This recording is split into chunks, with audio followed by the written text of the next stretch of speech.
नमस्कार जय श्री सीताराम जय श्री सीताराम जय श्री सीताराम। तो सबाई केमन आছেন? तो आशा करी सबाई भालो आছেন। गुरुजन व्यक्तिদের चरणे प्रणाम জানিয়ে शुरू করছি আজকের ভিডিও। তো একটা কমেন্ট বারবার এসেছিল, মানে এতবার এসেছিল যে কমেন্টটা যে আমি ভিডিওটা বানাতে বাধ্য হলাম। তো অনেকেই প্রশ্ন করেছিল যে মালাটা কি এবং কিভাবে করব। এই যে আপনি এক মালা তিন মালার কথা বলেন সেটা কিভাবে করব। তো আমি বিশেষ কিছু আপনাদেরকে বলে দিই, যারা বাগেশ্বর ধামে সঙ্গে জুড়ে আছেন বা জুড়তে চাইছেন তো তারা মালা কিভাবে করবেন, গুরুদেব যেভাবে বলেছিল ঠিক সেই উপায়টাই আমি আপনাদেরকে বলবো এবং দেখিয়ে দেবো কিভাবে মালা করতে হবে।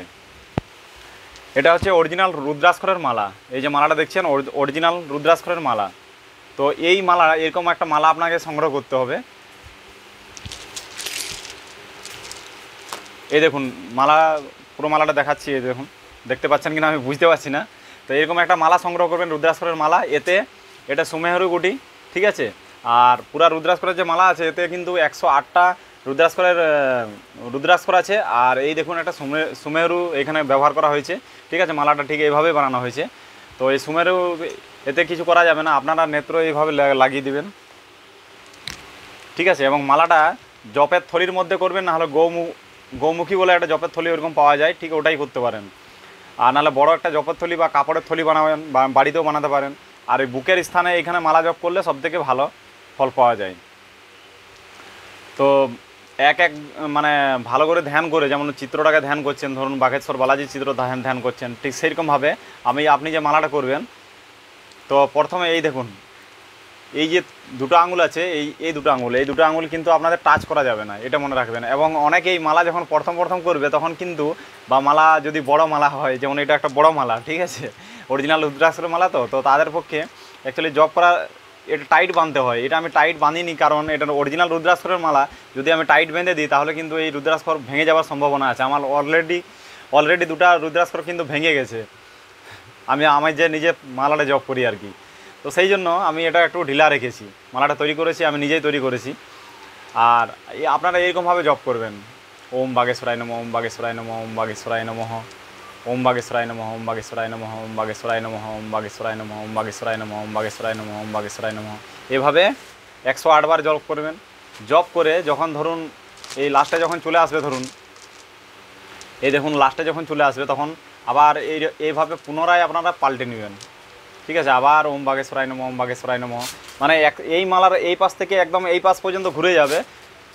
108টা যে রুদ্রাক্ষর আছে, 108টা রুদ্রাক্ষর একবার হয়ে গেলে মানে এক মালা হয়ে গেল। তো এক মালা হয়ে গেলে ধরুন ওম বাগেশ্বরায় নমঃ মন্ত্র 3 মালা জপ করতে হবে। তখন আপনাকে এইভাবে ঠিক ঘুরে নিতে হবে, ঘুরে নিয়ে করে আবার জপ করা চালু করবেন। মানে সুমেরু গুটি যেটা, ওটা কাউন্টিং করা যাবে না, অন্যগুলো সব কাউন্টিং করতে পারেন। ওম বাগেশ্বরায় নমঃ, ওম বাগেশ্বরায় নমঃ, ওম বাগেশ্বরায় নমঃ, ওম বাগেশ্বরায় নমঃ। বা অথবা এই আঙুলে করতে পারেন আপনারা, ওম বাগেশ্বরায় নমঃ, ওম বাগেশ্বরায় নমঃ, ওম বাগেশ্বরায় নমঃ, ওম বাগেশ্বরায় নমঃ, ওম বাগেশ্বরায় নমঃ, ওম বাগেশ্বরায় নমঃ, এইভাবে করতে পারেন। তো অ্যাকচুয়ালি এই যে এইভাবে করছি এটা কিন্তু সবার হয়ে উঠবে না প্রথম। তো আপনারা প্রথম এইভাবেও করতে পারেন, আস্তে আস্তে ধীরে ধীরে আপনাদের হয়ে যাবে। তো এই হলো মালা, আর এইভাবে মালাকে জপ করবেন। এবং আমি আপনাদেরকে একটা কথা বলে দিই, যখন মালা জপ করা আপনাদের হয়ে যাবে তখন যে আসনে বসে থাকবেন, আসনে বসার আগে কিন্তু হাতে জল নেবেন, জল নিয়ে করে ওম শক্রায় নমঃ, ওম ইন্দ্রায় নমঃ বলে করে মাটিতে ফেলে দিবেন। এবং উঠার আগে আপনাদের যারা গুরু ভাইরা আছেন, যারা দীক্ষা নিয়েছেন বা অনেকে বুঝতে পারছেন না, তো ছেলেরা কি করবেন, দণ্ডবোধ প্রণাম ঠিক যেভাবে করে মাথা মাটিতে থেকে প্রণাম করবেন। কিন্তু হনুমানজি মহারাজের সামনে মায়েরা কিন্তু দণ্ডবোধ প্রণাম করতে পারবে না, এটা মনে রাখবেন। আপনারা অন্যদিকে মুখ করে অন্য সাইডে করতে পারেন মাথা ঠেকিয়ে প্রণাম, কিন্তু হনুমানজির সামনে করা যাবে না দণ্ডবোধ প্রণাম, কিন্তু এটা ছেলেরা করতে পারে।